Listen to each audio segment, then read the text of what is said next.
Hi guys, welcome back to my YouTube channel. For this video guys, may tuturo ako sa inyo guys na application na super tagal na po guys nitong application nito. And super legit pa rin po guys na still paying pa rin po sa GCash and Maya and bank account po natin guys. So ito nga pala guys yung application na ito ay si Asian Cockfighting. As you can see guys, i-click ko na lang guys yung link na sa description box below. Ilalagay ko po yun guys. And then, pag-click nyo guys, mapupunta na po kayo guys dito sa mobile and email.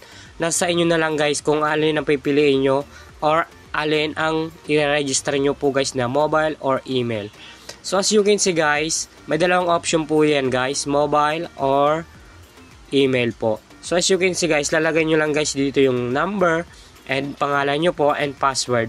And pagkakalagay nyo guys ng password dito, ilalagay nyo rin and confirm password. And sa email naman guys, ganun pa rin po, email, name, password, and confirm password.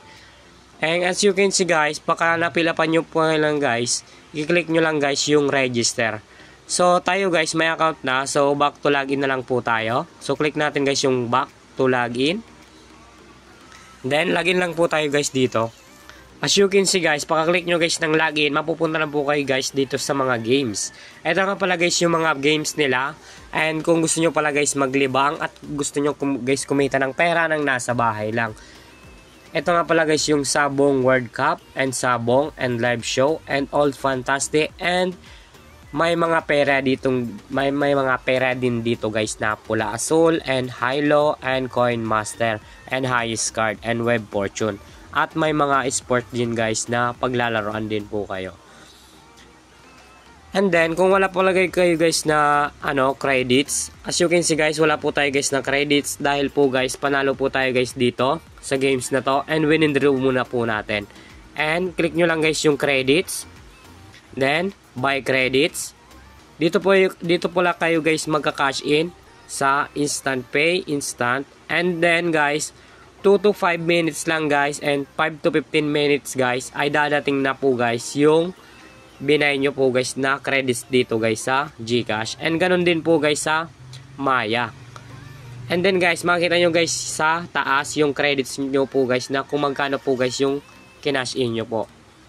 And then makita nyo po guys dito sa baba yung mga promo po nila. And then namimigay po sila guys ng free credits po guys sa mga nagre-register po. Pinopost po nila guys yan yung promo po. And then guys click nyo lang guys yung more and then withdraw guys. Ito nga pala guys yung withdraw natin guys and still processing pa rin po guys yung 413. Then ito pala guys yung na-withdraw ko guys sa mga application na ito and still legit and still paying pa rin po and pumapasok pa rin siya guys sa ating GCash account. So, kunyari guys, panalo na po kayo guys, i-click nyo lang guys yung credits, and then, withdraw, and then, piliin nyo lang guys yung GCash, Maya, and bank account. So, as you can see guys, lagi po tayo guys na GCash. So, i-click nyo lang guys yung GCash, and then guys, ilalagay nyo guys yung amount na kung magkano po guys yung i-withdraw nyo, and guys, yung GCash number nyo po. Make sure lang po guys yung GCash account number nyo po ay verified and dyan po guys papasok yung withdraw nyo po guys. So after guys pakasubmit nyo, ikiklik nyo lang guys yung submit. Sana guys nakatulong tong video. Dito ko na lang guys tatapusin tong video at maraming salamat guys sa panonood. At kung bago ka pa lang dito guys sa aking YouTube channel, wag mong kalimutan i-like, comment and i-share na tong video guys kung nakatulong to. So maraming salamat guys, mag-ingat po tayo guys palagi.